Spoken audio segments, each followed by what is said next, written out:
হরে কৃষ্ণ। সবাই তো ভালো আছেন?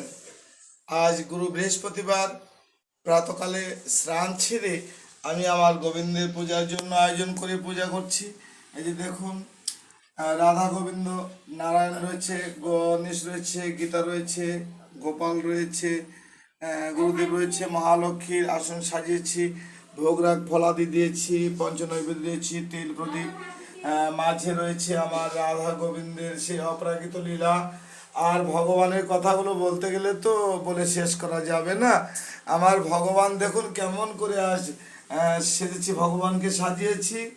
ভগবান যেন আনন্দে বিভোর হয়ে আছে। আর যেন ভগবান কত সুন্দর যে সাজিয়ে আছে, দুর্গা, লক্ষ্মী, সরস্বতী, লোকনাথ ব্রহ্মচারী, দেবাদেব, মহাদেব, নারায়ণ, লক্ষ্মী রয়েছে।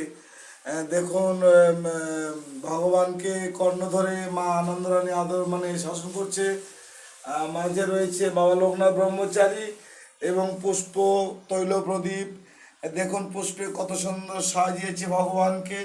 এই যে ভগবানের অপ্রাকৃত লীলা, এটা বলে শেষ করা যাবে না। এখন আমি গীতা অধ্যয়ন করব। গীতা অধ্যয়ন করে আমি মহালক্ষ্মী পাঁচালী অধ্যয়ন করব। আর গোবিন্দের কাছে প্রার্থনা করেছি, হে গোবিন্দ, তুমি সবাইকে সুখে রাখো। তাই গীতা অধ্যয়নটা আজকে আমি আপনাদের মাঝে একটু লাইভ রাখবো কিছুক্ষণ সময়। আমি গীতা অধ্যয়ন করছি। দেখুন, ভগবানের গীতা পদ্য পঠন করি আপনাদের মাঝে, আমি সেটাকে আবার লাইভে ছাড়িয়ে দেব। দেখুন, ভগবানের গীতা পাঠ করছি। দেখুন ভগবানের কথাগুলো কেমন লাগছে। যদি অপরাধ হয়ে যায় মার্জনীয়।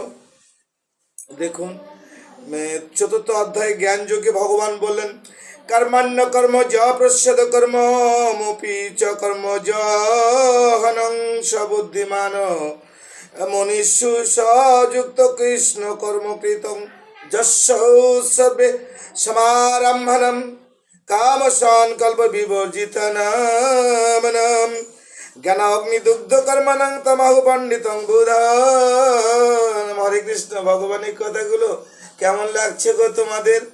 একটিবার স্মরণ করবে না? ভগবানকে পেতে হলে যে অনেক কিছু পরিহার করতে হবে গো। তোমরা কতটুকু করেছো বা আমি বা কতটুকু করতে পেরেছি জানি না প্রভু। তাই ভগবান বললেন, কর্মণ্যভি প্রবৃত্ত হপি নৈব কিঞ্চিত করতি সহন নিরাশিষ্যত যত চিত্তাত্মাং ত্যক্ত সর্বপরিগ্রহণম শারীরং কেবলং কর্ম কর্মান্ন প্রাপ্নোতি কিল সমন যচ্ছিদ্র লাভ সন্তুষ্ট দন্দাতীত বিমর্ষরহনয়ম শ্যাম সিদ্ধাব সিদ্ধ চক্রিতাহ বিনা নিবদ্ধতে গত সংঘর্ষ মুক্ত জ্ঞান অবস্থিত চেতসানম যজ্ঞায়াচরত কর্মং সমগ্র প্রবিলেয়তনম। যে ব্যক্তি কর্ম অকর্ম এবং অকর্মে কর্ম দেখে, সেই ব্যক্তি প্রকৃত কর্মে তিনি বুদ্ধিমান বলে জ্ঞাত হয় এই স্বাগতে। তিনি আত্মতৃপ্ত নিরাশ্রয় কামনা ছেড়ে কর্মকাণ্ড বলিয়া তিনি কর্মে করিয়া কর্মলিপ্ত কখনো হন না। তার কর্মে লিপ্ত হন না। নিষ্কাম সংযত পরিগ্রহ থেকে ব্যক্তি দেহ রক্ষার জন্য কর্ম করে, সে পাপ বাকি কখনো হয় না। তাহলে দেখুন ভগবান কত কি চিন্তায় গো হরিবল।